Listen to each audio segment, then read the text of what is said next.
Halo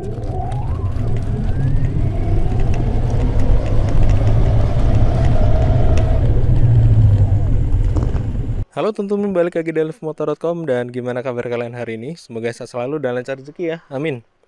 Jadi di depan kalian ini ada sepeda lempit atau sepeda lipat yang lucu banget. Ini salah satu e-bike ya istilahnya. Jadi kalau lu tahu Xiaomi, nah Xiaomi buat sepeda juga. Sebenarnya ini rilis tahun 2017, namanya Q-Cycle EF1 atau EF1. Ada dua versi, yang versi Cina sama versi Europe. Kebetulan yang punya gue ini yang versi Europe. Akhirnya dapat juga kayak gini. Tapi sebelum itu kita bumper dulu. Let's go.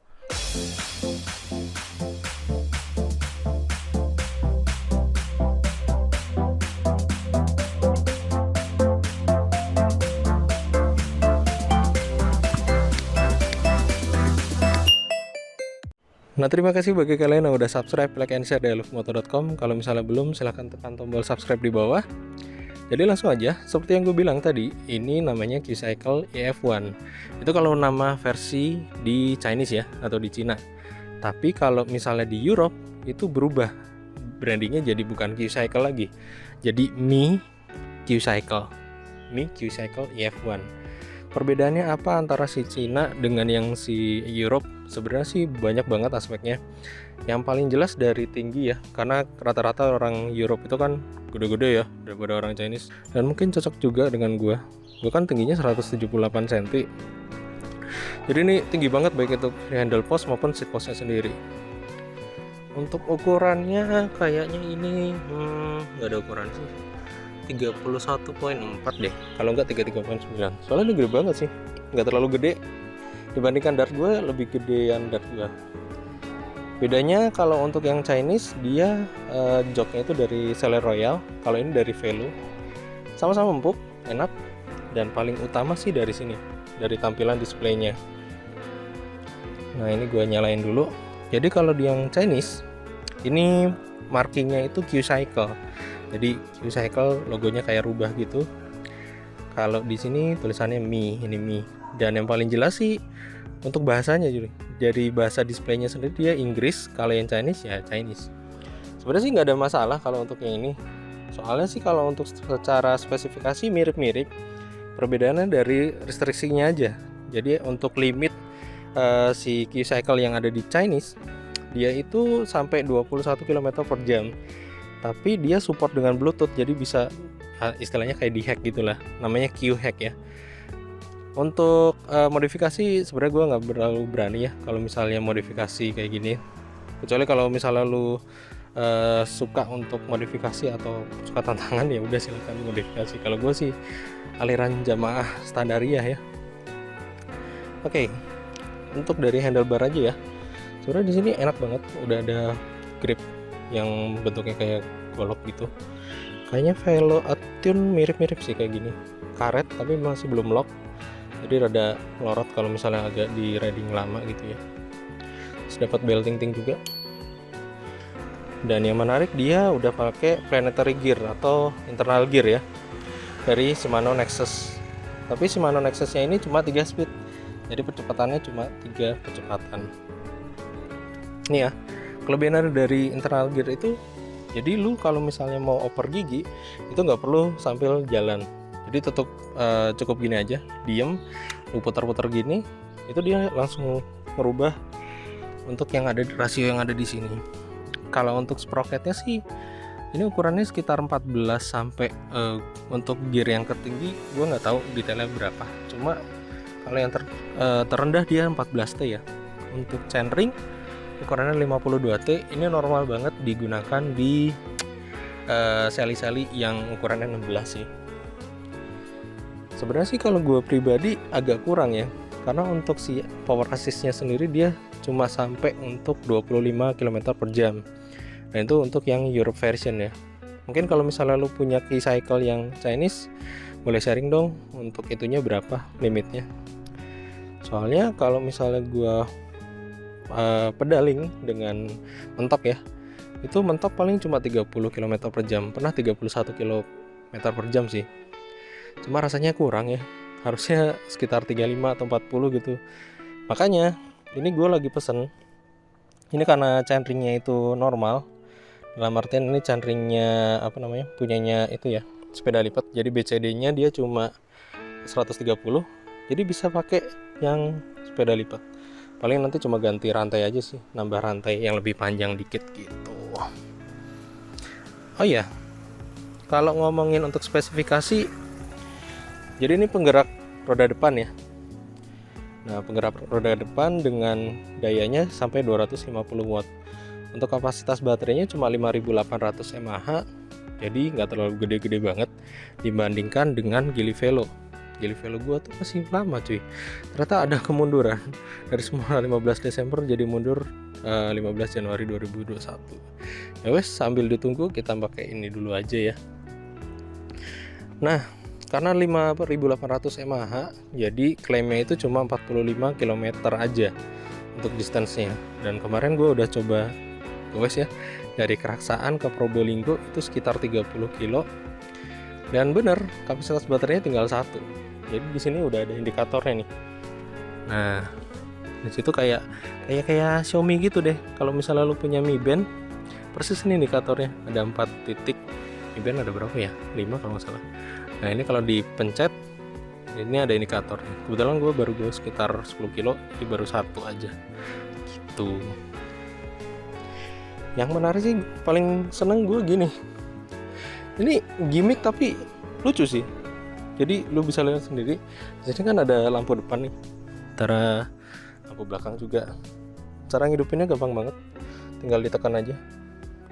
Kalau yang atas, yang depan. Kalau yang belakang gitu. Wih, cakep. Tapi kalau misalnya lu pengen ngidupin untuk yang belakang, tinggal dipencet untuk yang tombol belakangnya aja, ditahan 3 detikan. Jadi dia cuma nyala yang belakangnya doang. Ini benar-benar futuristik ya kalau misalnya gue bilang. Nanti gue demoin ya. Untuk suaranya tuh, kalau lu pakai pedelec tuh benar-benar jadi itu ya, diliatin orang gitu loh. Apalagi kalau misalnya di parkiran itu, suaranya tuh kayak gitu. Kalau misalnya lu punya Tesla kayaknya gitu ya. Anyway, untuk kelebihannya sih, dia untuk power manajemennya bagus banget.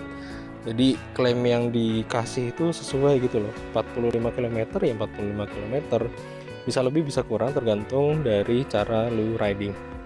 Kalau biasa sih gue pakai untuk yang normal. Di sini kan ada 4 mode, normal, eco, terus boost, sama yang di off. Jadi kalau off tuh nggak ada bantuan dari power assist-nya sendiri. Kalau eco itu sekitar 50%, normal itu 100%, dan kalau yang boost itu 150% gitu.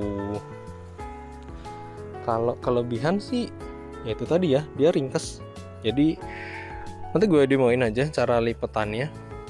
Dan sebenarnya sih dia mungil. Jadi kemarin sempat gue bawa dari Probolinggo ke Surabaya pakai kereta api, tapi karena agak gelap dan keretanya juga nggak mendukung ya, jadi gerbong lama Argo Dwi Pangga gitu deh.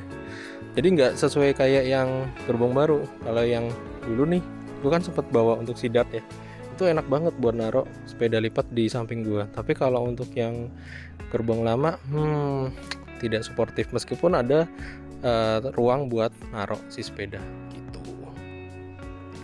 Oke, itu untuk kelebihannya. Dia simple, futuristik kelihatannya, dan ini powerful banget ya, 250 watt aja udah cukup. Dan baterai manajemennya juga bagus sih. Kemudian kalau untuk kelemahannya sih yang gue lihat ini nih, sama ya kayak si Splendid kemarin. Jadi untuk magnetnya tuh dodol banget. Jadi pas kita lipat set gitu ya, ini kan cara ngelipatnya gampang banget. Jadi tinggal dibuka seat clampnya, ada 2 nih seat clampnya, ditarik set. Nah pas ini dibalik ke gini, kan ada ini nih indikatornya nih, muter gitu. Nah itu nggak nempel banget. Makanya kalau misalnya sepeda lipat, selama ini sih paling bagus pakai strap ya, atau velcro gitu ya, yang selerekan srek gitu. Itu paling cocok sih kalau misalnya lu mobilnya lebih tinggi ya. Tapi kalau misalnya nggak dilipat ya gini-gini aja. Terus lang deh, gue punya sepeda lipat 3, 4 sih, 4 sama Splendid. Jadi antara Dart, si Cora, terus si Splendid sama si ini, paling enak tuh si Cora.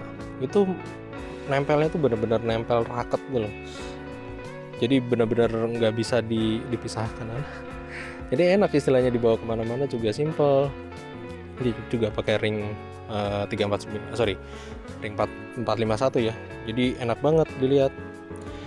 Kalau mau di-upgrade apanya ya?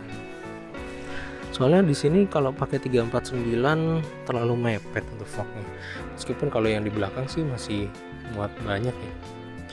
Nah inilah, kalau untuk perbedaan antara yang Chinese sama yang Europe, ini dari pedalnya. Kalau yang Chinese itu dari plastik, kalau ini dari Wilgo cuy, Wilgo, dan ini aluminium.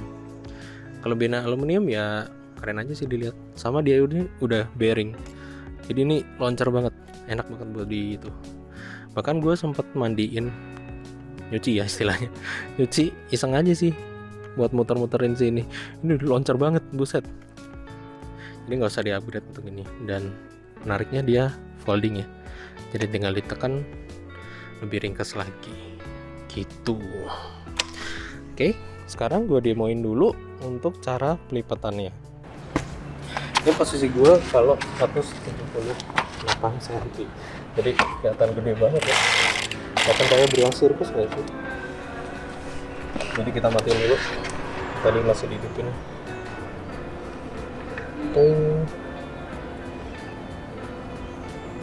Oke.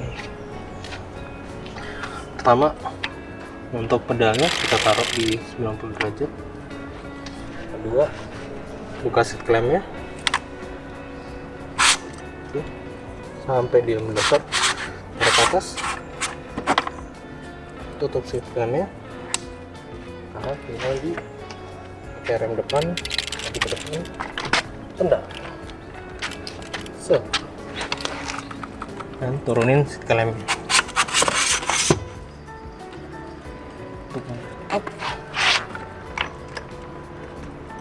Udah. Terus di sini ada locknya. Untuk handle pasnya ada locknya, tinggal digeser dikit. Ini locknya gampang sih, tinggal ditaruh ke bawah. Set. Ini karena ada kamera aja sih. Oke.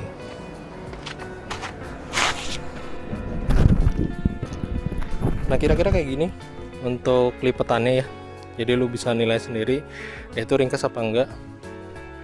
Seperti yang gue bilang tadi, ini sih minusnya gara-gara ini nih. Nah ini tuh nggak nempel banget gitu loh. Ini kalau misalnya pakai strap lebih enak sih, nanti tinggal di strap kayak gini. Kalau buat naik kereta aman, naik busway juga aman. Yang penting ada velcro-nya itu tadi. Dan ini handle post-nya dia tipenya fix ya. Dan ini udah oversize, jadi gede ukurannya, lebih paten juga. Oke, mungkin itu aja untuk hari ini. Terima kasih udah nonton di alifmotor.com. Jangan lupa untuk lihat video-video gua sebelumnya. I'm out and see you, bye bye. Stay safe, stay healthy, bye.